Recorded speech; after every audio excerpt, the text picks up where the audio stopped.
Hello friends. आपके घर में अगर टूटे फूटे चाय के कप या मग हैं तो उनको फेंकने की बिल्कुल भी ज़रूरत नहीं है, क्योंकि आज मैं लेकर आई हूँ कुछ ऐसे प्लांट जो छोटे से छोटे कप या फिर मग में आसानी से लग जाते हैं। ये सारे परमानेंट प्लांट हैं और काफ़ी लंबे समय तक ये छोटे से कप और मग में चल जाते हैं। तो मैं बात करूँगी इन सब के नाम, इन सब की कंप्लीट केयर और साथ ही आपको ये भी बताऊँगी कि इनको लगाने का सही तरीका क्या है। तो बने रहिए मेरे साथ वीडियो में। मेरी लिस्ट में नंबर 1 पे है ये मनी प्लांट। इसमें मैंने नियॉन पॉथॉस की भी एक कटिंग लगा करके रखी है। इसको आप पार्शियल शेड में रखोगे तो इस छोटे से मग में भी ये काफ़ी लंबे समय तक मज़े से चल जाएंगे। इनको आप बस बहुत ज़्यादा हार्श और डायरेक्ट सनलाइट से बचा कर रखो। और अगर बात करें इसको ग्रो करने की तो ये इसका मदर प्लांट है। आपको बहुत ईजिली ये कटिंग से लग जाती है। ये जो आप देख रहे हो ना, ये छोटी सी रूट जैसी निकली हुई है, यहीं से इनकी रूट्स निकलती हैं। ये भी और ये भी, ये नोड एरिया है इसका। आपको बस इसको यहाँ से कट करना है, इसको सॉइल में लगाना है। सिंपल गार्डन सॉइल में आप इसको लगा दो। 8 से 10 दिन के लिए आप इसको कंप्लीट शेड में रखो और उसके बाद आप इसको पार्शियल शेड में, जहाँ सुबह और शाम की ब्राइट सनलाइट इसको पड़े, वहाँ पर इनको रख दो। इस छोटे से मग या फिर कप में भी ये बहुत लंबे समय तक इसमें आसानी से चलते रहेंगे। अगला प्लांट है ये रोहियो या फिर इसको बोट लिली भी कहते हैं। ये पीछे से इनकी लीफ पर्पल कलर की होती है और सामने से ग्रीन। बहुत ही खूबसूरत दिखता है ये प्लांट। ये दिखने में जितना खूबसूरत है, इसको ग्रो करना या फिर मेंटेन करना उतना ही आसान है। ये पार्शियल शेड और फुल सनलाइट दोनों ही तरह के कंडीशन में आराम से चल जाता है। ये इसका मदर प्लांट है दोस्तों। इसको ग्रो करने के लिए ना एक छोटी सी कटिंग भी काफ़ी है। बहुत लंबी कटिंग इसकी नहीं चाहिए आपको। पतली सी पतली और मोटी सी मोटी कटिंग भी इसकी बहुत आराम से लग जाती है। मैं आपको दिखाती हूँ। ये तो कुछ ज़्यादा ही पतला है। ये देखिए, ये मैंने एक छोटी सी कटिंग ली है इसकी। आप देखो, इसमें सिर्फ कुछ लीव्स है और बहुत ही छोटा, मुश्किल से 2 इंच का ये कटिंग होगा, लेकिन ये भी आराम से लग जाएगा। बस इसमें नोड एरिया होना चाहिए। ये आप इसको लो और ये पूरे साल आप कभी भी लगा सकते हो। पूरे साल किसी भी समय आप इसकी कटिंग लगा सकते हो। ये मैंने सॉइल में इसको इस तरीके से डाल दिया है। इसको 8 से 10 दिन आप बिल्कुल शेड एरिया में रखो और जब इसको लगे कि आपको इसमें थोड़ी सी ग्रोथ नज़र आने लगे तो आप इसको फुल सनलाइट में भी रख सकते हो या फिर पार्शियल शेड में भी। दोनों ही कंडीशन में ये मज़े से चल जाते हैं। अगला प्लांट है ये स्पाइडर प्लांट। दोस्तों ये देखो, ये कप या मग तो नहीं है मगर साइज़ ये वही है। मुश्किल से 2 से 2.5 इंच का ये होगा, ये मेरा पॉट। इसमें मैंने इस प्लांट को पिछले आई थिंक करीब 1 साल से मैंने इसमें यूं ही इसको लगा करके रखा हुआ है और ये मज़े से चल रहा है। आप देखो कितनी अच्छी ग्रोथ हो रही है इसकी। आप भी इसको छोटे से कप या मग में लगा सकते हो, उसमें आराम से चल जाएगा ये। और अगर बात करें इसको ग्रो करने की तो दोस्तों आप इसको पूरे साल किसी भी वक्त कटिंग से लगा सकते हो। कटिंग एक्चुअली आपको इसका, जैसे एक मदर प्लांट जब अच्छे से ग्रो कर जाता है ना, तो उसमें से इस तरह के रनर्स निकल जाते हैं। ये सारे इसके रनर है और ये जितना आपको दिख रहा है ये सारे एक अलग अलग सेपरेट कर दोगे तो ये सारे एक अलग प्लांट बन जाएंगे। मैं दिखाती हूँ। ये एक रनर से ही निकला हुआ छोटा सा प्लांट है। आप इसके नीचे जो ये ब्राउन ब्राउन सा दिख रहा है ना, छोटा छोटा, दिखाती हूँ मैं। ये जो छोटा छोटा ब्राउन ब्राउन दिख रहा है ना, ये इसके रूट्स हैं। आपको बस ये करना है कि यहाँ से आपको प्लांट कट करना है और ये जो रूट वाला एरिया है ना, ये इस पोर्शन को आपको सॉइल के अंदर लगा करके 10 से 15 दिन के लिए बिल्कुल छोड़ देना है शेडी एरिया में। फिर आप इसको निकालो बाहर। उसके बाद आप इसको पार्शियल शेड में रख दो। सनलाइट अगर बहुत हार्श है तो आपको इसको पूरे दिन सनलाइट में नहीं रखना है, अदरवाइज़ इसके जो टिप्स हैं ये ब्राउन होकर के पत्ते जो है इसके ख़राब होने लगेंगे। आप इसको पार्शियल शेड में ही रखोगे तो ये अच्छे से ग्रो करेंगे।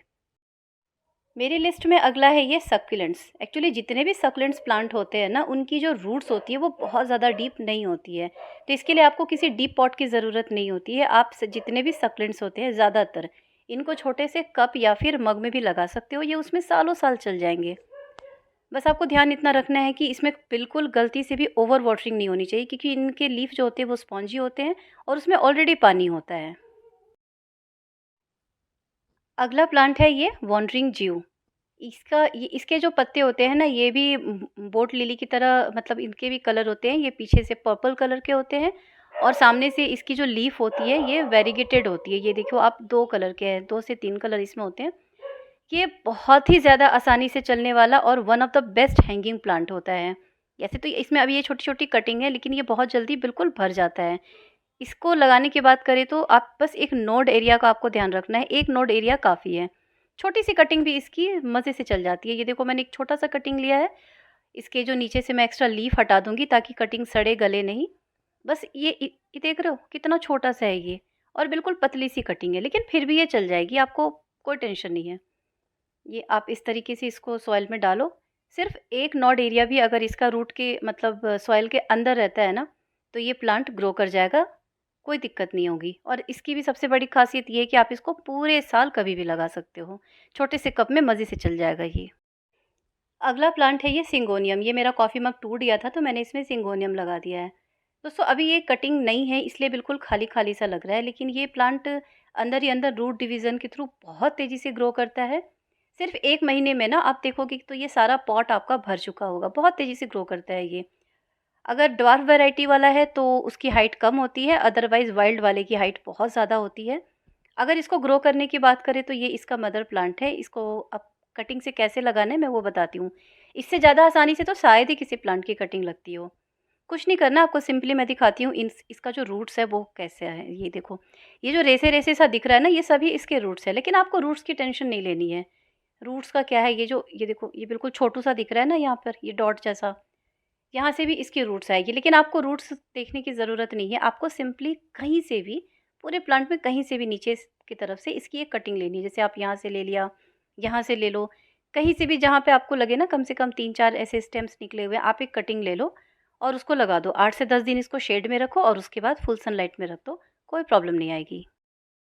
अगला है ये जेड प्लांट। ये एक तरह का सक्लेंट आप इसको कह सकते हो। बहुत ही खूबसूरत दिखने वाला प्लांट होता है ये। छोटे से कप में ये बड़े मज़े से आराम से चल जाता है। ये एक कप में मैंने लगाया है और एक पॉट में भी लगा रखा है मैंने। ये पॉट का साइज़ आप देखो मुश्किल से 2 से ढाई इंच का होगा, लेकिन उसमें भी ये करीब 1 से 2 साल हो गए इस प्लांट को लगे हुए। फिलहाल इस प्लांट की हालत थोड़ी-सी ख़राब है क्योंकि ये विंटर्स में इसके लीफ थोड़े से ड्रॉप हो जाते हैं। अभी इनकी कटिंग मैं कर दूँगी तो ये बिल्कुल घना हो जाएगा। तो अगर बात करें इसको कटिंग से ग्रो करने की, तो इसका भी छोटे से छोटा जो आप कटिंग इसका अगर लोगे ना, छोटी कटिंग हो, बड़ी कटिंग हो, पतली हो, मोटी हो, कैसी भी कटिंग इसकी बड़े आराम से लग जाती है। ये देखो आप, ये छोटी-सी कटिंग मैं ले रही हूँ। बस आपको ये करना है कि इसके जो सबसे पहले तो इसके नीचे के लीफ आपको हटा देने हैं, और उसके बाद जब आप इसकी कटिंग को लगाओगे ना, मैं इसी कप में लगा देती हूँ। ये इसकी सॉइल ऑलरेडी गीली है, मैं इस कप में लगा देती हूँ। शुरुआत में आपको 10 से 15 दिन के लिए इसको फुल शेड में रखना है और उसके बाद आप इसको बिल्कुल हार्श सनलाइट के में न मत रखना, क्योंकि तब इसके लीफ ख़राब होने लगते हैं। इस प्लांट को ऐसी जगह पर आप रखो जहाँ पर इसको सुबह की और शाम की ब्राइट और डायरेक्ट सनलाइट मिले, तो इसके लिए अच्छा होगा। छोटे से कप में भी नहीं, ये बहुत लंबे समय तक मज़े से चल जाएगा। अगला प्लांट है ये विनका पेरीविंकल या फिर सदाबहार। दोस्तों ये देसी वाली वैरायटी है। जो हाइब्रिड वाली वैरायटी होती है ना, वो उतनी ज़्यादा अच्छे से नहीं चलती है जितना देसी वाली चलती है। आप देखो इसमें बर्ड्स भी आ रखे हैं और इनकी फ्लावरिंग भी हो रही है। हालांकि ये मग में नहीं है, मगर साइज़ इसका वही है। मैंने इसको छोटे से पॉट में लगा रखा है और इसकी ग्रोथ बहुत अच्छी चल रही है, फ्लावरिंग भी हो रही है और बहुत सारे इसमें बर्ड्स भी बने हुए हैं।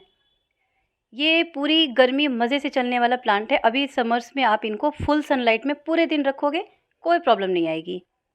और अगर बात करें इसको ग्रो करने की, तो इसको 2 तरीके से ग्रो करते हैं। या तो आप इनके सीड्स लगा सकते हो या इनको आप कटिंग से भी लगा सकते हो। तो मैं बताती हूँ कि इनके सीड्स को आपको, ये देखो, ये इसके सीड पॉड है। फ़िलहाल ये बिल्कुल ग्रीन है, इसके अंदर के सीड्स अभी रेडी नहीं है। ये धीरे-धीरे ब्राउन हो जाएगा और अंदर के सीड्स ब्लैक हो जाएँगे। फिर आप इसको तोड़ करके इनके सीड्स अंदर से निकाल करके आप डायरेक्ट लगा दो, जिस भी पॉट में आपको लगाना है। फिर आपको इसको इधर से उधर ट्रांसप्लांट करने की ज़रूरत नहीं है। या फिर आपके पास अगर कोई पहले से लगा हुआ प्लांट है ना, तो ये देखो उसके जो सीड्स होते हैं ना, वो खुद ब खुद मैच्योर होके नीचे गिर जाते हैं और पॉट में देखो, जैसे इस पॉट में देखो, कम से कम 12 से 15 प्लांट्स इसके छोटे-छोटे, जो जिनको सैपलिंग्स कहते हैं ना, पौध, ये छोटे-छोटे ऑलरेडी तैयार हो रखे हैं। तो आप इनमें से कोई सा भी निकाल लो 2-4 और इसको लगा दो अपने पॉट में, जिसमें भी आपको लगाना है। छोटे से पॉट में भी ये ना बहुत लंबे समय तक मज़े से चलते रहते हैं। बस आप इसको ना ऊपर से इसकी टिप प्रूनिंग करते रहो, तो ये बिल्कुल घने हो जाएंगे और भर भर के आपको फ्लावरिंग देंगे। मेरी लिस्ट में अगला प्लांट है ये स्नेक प्लांट। ये दोस्तों ये देखो, ये सिर्फ 2 से ढाई इंच की पॉट में लगा हुआ है। आप इसको कप में भी लगा सकते हो। इसके जो रूट्स हैं ना, वो बहुत ज़्यादा डीप नहीं जाते हैं। ये साइड साइड से ग्रो करता है, खुद ब खुद अंदर इसके रूट डेवलप होते रहते हैं और नई नया प्लांट बनता रहता है। इसको बहुत ज़्यादा हार्श सनलाइट से आपको दूर रखना है। दोस्तों अगर बात करें इसको ग्रो करने की, इसकी कई वैरायटी होती है। जो सिंगल कलर्ड वाली लीफ होती है ना, जो वैरायटी होती है ना, उसको आप इस तरीके से सिंगल लीफ से ग्रो कर सकते हो। इसमें आप इसको गार्डन सॉइल में लगा करके छोड़ दो, सिर्फ 1 महीने के अंदर आपको इसमें नया प्लांट दिखेगा और उसके बाद ये एक से अनेक होता जाएगा। लेकिन अगर आपके पास वेरीगेटेड स्नेक प्लांट है तो इसको आप रूट डिवीज़न के थ्रू एक से अनेक प्लांट बना सकते हो। मैं आपको दिखाती हूँ। ये देखो सॉइल के पास देखो, आपको बिल्कुल नीचे एक छोटा सा प्लांट निकलता हुआ दिख रहा है ये। और इसके सामने देखो ये 2 छोटा सा जो प्लांट निकला हुआ है ना, ये अगर जब थोड़ी सी बड़े हो जाएंगे ना, आप इसको अलग कर लो, आपको मल्टीपल प्लांट्स मिल जाएंगे। अगला प्लांट है ये टर्टल वाइन। फिलहाल इसकी ये बहुत ज़्यादा घना नहीं हुआ, इसलिए आपको इतना ज़्यादा सुंदर ये नहीं लग रहा होगा। लेकिन अब इसका असली सीज़न स्टार्ट हो गया है। गर्मियों में इसकी ग्रोथ बहुत अच्छी होती है। वैसे तो ये प्लांट पूरे साल बना रहता है, लेकिन गर्मियों में इसकी ग्रोथ बहुत अच्छी स्टार्ट हो जाती है। ये छोटे से कप में भी ना बहुत समय तक चल जाता है। जब ये थोड़ा सा बड़ा हो जाता है ना, तो इस तरह से आप इसको हैंगिंग बास्केट में लगा सकते हो। बहुत जल्दी बहुत तेज़ी से ग्रो करता है ये, और पूरे साल चलने वाला परमानेंट प्लांट है ये। बात करें अगर इसको ग्रो करने की, तो इसकी छोटी सी छोटी कटिंग भी लग जाती है। ये वाली कटिंग आप देख रहे हो, ये वाली मैंने ना सिर्फ 3-4 इंच की एक कटिंग लगाई थी, और अब ये सिर्फ 15 से 20 दिन में इतनी अच्छी इसकी ग्रोथ हो गई है। मैं आपको ना इसको निकाल कर दिखाती हूँ। ये देखो, ये रूट्स देख रहे हो आप इसके। सिर्फ 3 से 4 इंच की कटिंग लगाई थी मैंने इसकी। इसकी साइड से भी ब्रांचेस निकल गई हैं, और इसकी रूट्स भी बहुत अच्छे से डेवलप हो गई है। तो दोस्तों, इस प्लांट को ना आप कप या मग में आराम से चला सकते हो, बहुत लंबे समय तक ये चलेगा। और अगर टाइम की बात करें दोस्तों, तो आप इसकी कटिंग को पूरे साल कभी भी लगा सकते हो। समर, विंटर, रेनी सीजन, किसी भी समय अगर आपको इसकी कटिंग मिलती है ना, आप इसको लगा लो, वो ग्रो कर जाएगा। Last but not the list, बहुत ही बेनिफिशियल और मेडिकेटेड प्लांट है ये, एलोवेरा। दोस्तों ये देखो, ये मैंने एक मग में लगा करके रखा हुआ है, लेकिन आप प्लांट की ग्रोथ देखो कितनी हेल्दी है ये, और कितने मज़े से इसमें चल रही है, और ये इसमें अभी चलेगी कुछ समय के लिए। दोस्तों, जब भी आप इस प्लांट को लगाते हो ना, तो बस आपको एक बात का ध्यान रखना है कि आपको इसकी वाटरिंग ज़्यादा नहीं करनी है, क्योंकि इसके लीफ स्पॉन्जी होते हैं, जेल फॉर्म में इसमें पानी होता है। बात करें इसको ग्रो करने की, तो जिस भी पॉट में ये लगता है ना, उसमें ऐसे साइड साइड से इसके पफ अपने आप निकलने लगते हैं जब प्लांट थोड़ा पुराना हो जाता है। ये देखो, हार्श सनलाइट की वजह से इसकी कलर कैसी हो गई है। एनीवेज, अगर आपको इसको ग्रो करना है ना, तो किसी भी पुराने प्लांट के रूट्स में अगर आप देखोगे सॉइल में, तो ऐसे छोटे छोटे पफ निकले हुए रहेंगे। आप इनको बहुत ही आराम से, सावधानी से रूट्स के साथ यहाँ से अलग कर लेना, और उसके बाद आप इसको गार्डन सॉइल में लगा दो। सॉइल बिल्कुल लूज़ होनी चाहिए। सिर्फ 15 से 20 दिन में इनकी रूट्स डेवलप होने लग जाती है। शुरू शुरू में आप इसको शेड में रखो, उसके बाद आप इसको डायरेक्ट सनलाइट में भी रख दोगे तो कोई प्रॉब्लम नहीं आएगी। इस छोटे से कप में, मग में, कप तो छोटा ही हो गया, मग में ये आराम से चल जाएगा, छोटे से मग में। बस इसको बहुत ज़्यादा हार्श सनलाइट से बचाना, और ओवर वाटरिंग अवॉइड करना है आपको। तो दोस्तों, ये थे कुछ प्लांट्स जो कि परमानेंट भी हैं, और छोटे से कप और मग में भी बहुत लंबे समय तक बहुत ही कम केयर के साथ चल जाते हैं। तो आई होप कि ये वीडियो आपको पसंद आई हो, आपके काम आई हो। Thanks for watching. Have a nice day and happy gardening.